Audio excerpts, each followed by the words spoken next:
Messi c'est Paris. Des équipes incroyables, Mbappé depuis qu'il est parti, on est au max. Faire partager tout ça à tout le monde quoi. On se prend dans les bras avec des inconnus, c'est magique. Ouais. C'est magique. Ousmane Dembélé, ballon d'or. Bro, pose ton cerveau 2 secondes. Imagine, tu es Kylian Mbappé en 2024. Tu es la plus grosse star du foot. Tu quittes ton club, le PSG, pour aller au Real Madrid, le roi de la Ligue des Champions. Objectif, enfin gagner cette putain de coupe aux grandes oreilles. C'est ton rêve, ta destinée. Sauf que fast forward, 9 mois plus tard, le Real Madrid se fait éliminer en quart par Manchester City.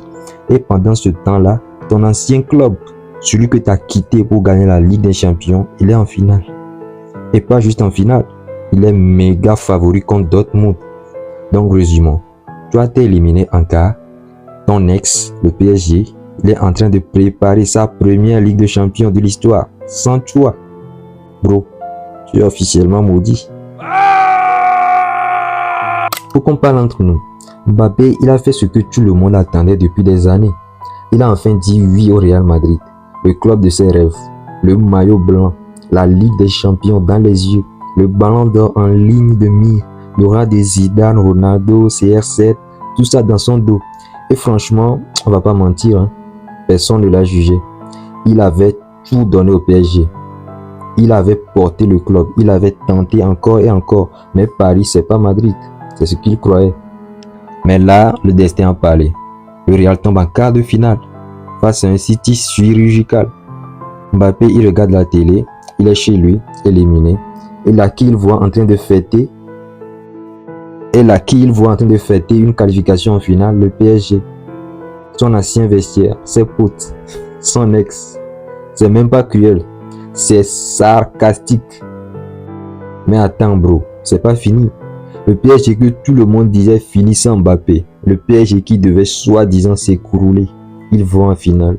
Et pas avec n'importe quelle équipe, ils jouent en équipe. Ils sont soudés. Il veut prouver que Paris c'est plus grand que n'importe quel joueur. Mbappé regarde ça de loin et dans sa tête, tu peux pas me dire qu'il se dit pas et si j'étais resté. Alors j'entends partout que Mbappé est maudit, qu'il attire la poisse, dès qu'il passe ça gagne, qu'il est comme un talisman inversé. Mais frère, soyons honnêtes 2 secondes. C'est pas de la malédiction, c'est juste le foot. Le foot, il aime les scénarios improbables, il aime créer du chaos et parfois il te fait mal pour mieux te relever. Alors ouais, cette saison c'est un coup dur. Même Mbappé, il a 26 ans, il est au Real maintenant. Il va avoir ses chances, il va revenir plus fort. Et s'il claque 45 buts la saison prochaine avec une nouvelle finale, frérot, tout ça on l'aura oublié. Mais pour l'instant, c'est la pilule la plus amère de sa carrière. Ouais, il faut l'avouer. En tout cas, au final, cette histoire nous apprend une chose. En football comme dans la vie, tu peux être le plus talentueux, le plus riche, le plus célèbre. Mais si le timing n'est pas bon, tu deviens juste une blague. Commentez, est-ce que Mbappé a fait une erreur en quittant le PSG? Est-ce que le PSG peut gagner sa première Ligue des Champions sans sa star? Et surtout, est-ce que le karma existe dans le football? Moi, j'ai hâte de lire vos avis, vos théories, vos commentaires. Pensez à liker si vous avez kiffé ce petit moment entre nous, à vous abonner. Et si vous êtes nouveau, ici, on se retrouve très vite pour une nouvelle analyse, toujours avec le cœur, toujours en mode bro.